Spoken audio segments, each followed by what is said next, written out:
keessatti dabalama warroonni maatii godhatanii na hordofaa jirtanis guddaa galatoommaan isiniin jedha. Egaa har'as maaliin walitti deemnee yoo jettanii akkuma yaadatamu du'aatii Hayaatuubii irratti sammuna kana TikTok irratti kan walii gaddeemaa jiru isheedha jechuudha. Kanaaf beeknis ta'a wallaallis ta'a wallaalan immoo beekaa ofii ta'uu yuutuubaroonni akkasumas namoonni tokko namoonni hedduun jechuun danda'ama dubbataniitidha kan jirani. Suuraan ishee akka ka'uu qabu viidiyoon ishee kan bakka isheen gubattee jirtutti viidiyoo waraabamtu jira. Viidiyoon sun akka ka'uu qabu namoonni dubbataniitidha kan jirani. Akkasumallee yaada garaagaraa warroota asirraa dubbatanillee jiran jechuudha. Gaddaniitii miti yuutuuba ittiin guddifachuudhaaf jechoota akkasiitu jira jechuudha. Kanaaf asirratti kanan dubbachuu barbaadu yoo jiraate egaa namni tokko gaafa waan tokko eegalu hojjetu jechuudha. Namni hin du'a gaafa namni sun ta'e chaanaalli koonaa guddata jedhee hojii tokko hin eegalu jechuudha. Garuu haa ta'u malee jecha keessan ni fudhanna. Maaliif kan nuti nama kan bahi lubbuu namaati jechuudha. Namni tokko viidiyoo tokko kan dabarsu callisee tokko kan taane waa achirraa namni ni barata kan jedhu irraa illee ka'eeti jechuudha. Akka yaada kiyyaatitti fakkeenyaaf obboleettii keenya Hayaatiin gaazaan kan gubatte.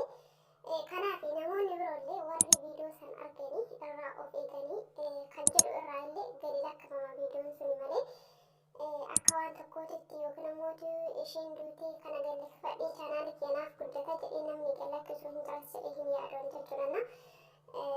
Jechuun wanti kun hunduma keenya birattuu waan nu mudatuu danda'udha. Maaliif guyyaan namaa yoo geesse namni karaa ittiin lubbuun isaa dabartu hin beekan jechuudha. Yoo guyyaan namaa geesse qofaan illee nama ajjeestu waan ta'eef kanaadha. Kanaaf nuti immoo rabbii gaditti irraa of eeguun baay'ee barbaachisaadha. Kan nama eegu rabbiidha. Rabbii gaditti mootii jechuudha. Gaazii cufuu fi cufuu dhabeenyi kan keenya sirriitti cheekgochuun barbaachisaadha jechuudha. As keessatti wanti viidiyoo kaleessaa chaanal Hayaat irratti gallakkifamee dhaggeeffate dhugaa waan hedduu takka garaa nama nyaatudha jechuudha. Iida harafaa ayyaana harafaatiif soomii harafaa osoo soomaa jirtu obboleettiin keenya kun kan balaan kun ishee irra gahe jechuudha. Akkasumallee yeroo san keessatti meeshaan mana keessa jiru gubatee osoo hin taane ishee qofarra ibiddi kun akka bu'eedha. Dhugaa waan hedduu akka garaa nama nyaatudha. Uffata ishee yeroo san isheen uffattee jirtu erga irraa bahee booda viidiyoo waraabamee gallakkifamee ture. Dhugaa hedduu akka namatti dhagahama jechuudha. Maaliif har'a jiraachuu kan keenya beekna bor maal akka nurratti ta'u yookiin maal akka taanu hin beeknu eenyummaan keenya iyyuu jechuudha. Kanaaf namni kamiyyuu kun irra bu'a jedhee hin yaadu. Garuu immoo waan tokko gaafa argu waan san irraa akka of eegu ni taasisa hanga tokko jechuudha. Kanaadha natti fakkaata malee namni kamiyyuu namni gaafa du'e chaanaalli keenyaa guddata jedhee waan irratti hojjetullee nutti hin fakkaatu jechuudha. Tarii abbaan viidiyoo kana jalqaba isheen qullaa jirtu gallakkisee bakka isheen gubattee jirtutti viidiyoo isa waraabee gallakkisee namoonni irraa baratan jecha irraa kan ka'eedha gadi lakkisa malee viidiyoo takkittiin gallakkifamedhaaf namni sun waan guddaa yuutuub irraa argataa yookiin immoo yuutuun isaa saniin guddataa jedhee yaani yaadu akka kiyyaatti jechuudha. Namoonni biroo irraa barata barnoota ta'aafidha kan jedhu. Kanaafidha warri miidiyaa irra jiru immoo sirriidha fayyadamee jira. Egaa wanta miidiyaa irratti gallakkifame immoo namni wal jalaa fuudhanii arraagabuu waanuma jirudha. Kun waan haaraa miti jechuudha. Garuu immoo namni tokko du'ee namatti hin dhagahamne jechuun kun hin ulfaata jechuudha. Nuti jechuun ani asirra dhaabbadhee yoon dubbadhe namni tokko du'ee nama saniif gaddaniifi miti faayidaa ofiitiif yoon jedhe ani nama saniif hin yaadu nama du'e tokkoof hin gaddu faayidaadhaaf hojjedha jechuudha. Kanaaf dubbiin namatti ofirraa ka'ee namni tokko kan dubbachuu danda'u. Kanaaf kunillee ilaalchuun illee sirrii miti. Namni tokko du'ee namni hin gaddine hin jira jedheetii ani hin yaadu jechuudha. Eenyummaan keenyayyuu nama san Hayaatii qaamanis beekuu baannu viidiyoo ishee ilaalaa turee mitiiti. Namni tokkoyyuu nama hin beekne tokko namni du'e gaafa nun jedhanii hangam keessi keenya akka nama rifatu hundummaan keenyayyuu ni beekna jechuudha. Kanaadha. Viidiyoon kaleessa ani gadi lakkise irrattillee koomentii naa barraa'ee ture. Viidiyoo san kaasedhamiin ture. Kaaseen jira viidiyoo sanii. Sababbiin isaa gochi kun gocha osoo hin taane viidiyoon kun nama biroo ni gaddisiisa yoo ta'e sababin channel fi irra taa'uuf tokkollee hin jiru. Anis kanan fide yookiin qaaman viidiyoo san nama salliimii waraabee osoo hin taane wantuma miidiyaa irratti deemaa jiru.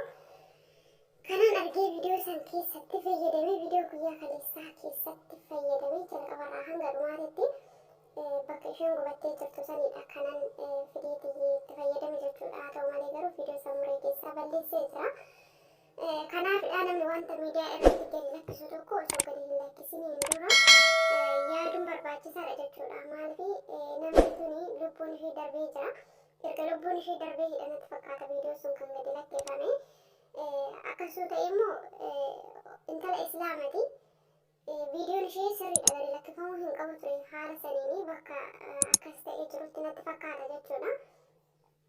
Bakka isheen uffattee hin jiraannetti gadi lakkifamu ture gadi lakkifamee jira. Erga gadi lakkifame immoo uummanni itti fayyadamee jira jechuudha. Waan adda hin qabu wanta yuutuuba irratti miidiyaa irratti gadi lakkifame namoonni wal jala fuudhanii arraagabuun waanuma jiru jechuudha. Garuu dogongora jedhee kanan yaadu nama viidiyoo san jalqaba osoo itti hin yaadin gadi lakkisetu rakkina qaba jedheen yaada jechuudha. Rakkoo yoon jedhu namni sunis namni irraa barata jechaadhaaf kan gadi lakkise sirriidha. Wanta kana gaafa arginu nullee akka irraa barannu kan nu taasisu keessaa isa tokkodha. Kanaaf obboleewwan keenya biyya arabaa keessatti jirru gaaza irraa of haa eegnu, cufuu keenyaaf dhiisuu keenya yaa mirkaneeffannu. Guyyaan namaa yoo geesse haala ittiin lubbuun namaa baatu hin beekamu. Haa ta'u garuu immoo nuti rabbii gaditti of eeguun dirqama keenya jechuudha. Egaa obboleettii keenya Hayaatii isa dhugaa dubbachuudhaaf meeshaan mana keessa jiru osoo hin gubatin gaazni kun akka ishee bicha gubeedha kan dubbatame. Infana daanee bicha abiddi ishuma qofa irraa kan qubate yookiin ishuma bichaadha kan gube jechuudha. Dhugaa waan baay'ee tokko nama ajaa'ibuudha jechuudha. Iidin jechuun ayyaana arafaa hiikkachuudhaaf guyyaan tokko yommuu ishee hafuudha. Akka viidiyoo isaanii keessatti dubbatan kaleessa galakkisanii turan jechuudha. Osoo soomarra jirtu afaan soomaatiin dhugaa kan balaan kun taasifamu waaqayyoon hunduma keenyayyuu balaa akkanaa kana nu haa oolchu jechuudha. Hanga ammaa balaa gaazitiin obboleewwan hedduun biyya arabaa keessatti kan gubatan tiiktook irrattis argaatidha kan turre. Kanaaf yaa namni guyyaan namaa guyyaa kana duuta sababa kanaan duuta yoo namaan jedhe wanti ta'amu tokkollee hin jiru jechuudha. Hanga danda'ameen garuu gaazii kanaan of haa eegnu. Isiniin jechuu jaaladha jechuudha. Warroonni suuraa ishee kaasaa jettanii dubbattanii yaa wallaalummaa keenyaan akka kiyyatti wallaalummaa kootiin gallakkiseen jira gallakkisees ture jechuudha. Kana jechuun duuti Hayaatii natti hin dhaga'amne jechuu miti. Gaafa namni tokko du'e jedhamu namatti dhaga'ama akka nama tokkootitti jechuudha. Anis hoo kan jedhu namni sun akka of ilaaluu ni taasisa jechuudha. Anaafas borumar raga haaraata kan jedhu ni taasisa jechuudha. Namni du'a namaatitti gammadus hin jiru. Akkasumas immoo namni du'e jedheetillee namni chaanala isaa guddifachuudhaaf gaafa namni du'een chaanala kiyya guddifadhaan jedheetis namni yaadu hin jiru. Duuti qaxaroo hin qabdu hunduma keenya barattuyyuu jechuudha. Jiraachuu keenya har'aati kan beeknu. Daqiiqaa keessatti maal akka taanu hin beeknu. Akkuma obboleettiin keenya taate waaqayyoon lubbuu ishee haa maaru.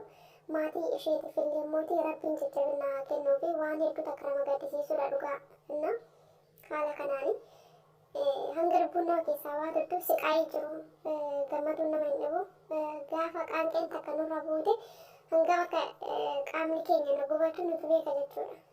Inna rabbiin balaa akkanaa hunduma keenya haa oolchu bakka jirutti. Baay'ee ulfaata balaan gaazaa kuni hamaadha isa dhugaa dubbachuudhaaf jechuudha. Tanaan durallee namoota hedduu akka gubaa jiru